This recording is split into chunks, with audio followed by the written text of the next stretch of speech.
سلیمان بن ابی مسلم نے بیان کیا، ان سے طاؤس نے اور انہوں نے ابن عباس رضی اللہ عنہ سے سنا کہ رسول اللہ صلی اللہ علیہ وسلم جب رات میں تہجد کے لیے کھڑے ہوتے تو یہ دعا پڑھتے، جس کا ترجمہ یہ ہے: اے میرے اللہ، ہر طرح کی تعریف تیرے ہی لیے ہے، تو آسمان اور زمین اور ان میں رہنے والی تمام مخلوق کا سنبھالنے والا ہے، اور حمد تمام کی تمام بس تیرے ہی لیے مناسب ہے۔ آسمان و زمین اور ان کی تمام مخلوقات پر حکومت صرف تیرے ہی لیے ہے، اور تعریف تیرے ہی لیے ہے۔ تو آسمان اور زمین کا نور ہے، اور تعریف تیرے ہی لیے زیبا ہے۔ تو سچا ہے، تیرا وعدہ سچا، تیری ملاقات سچی، تیرا فرمان سچا ہے۔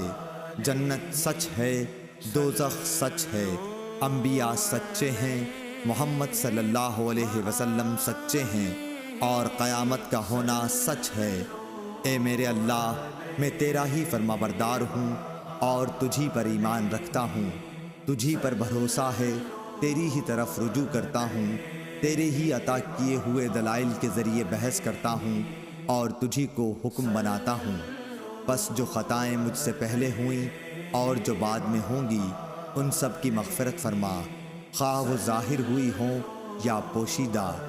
آگے کرنے والا اور پیچھے رکھنے والا تو ہی ہے، معبود صرف تو ہی ہے، یا یہ کہا کہ تیرے سوا کوئی معبود نہیں۔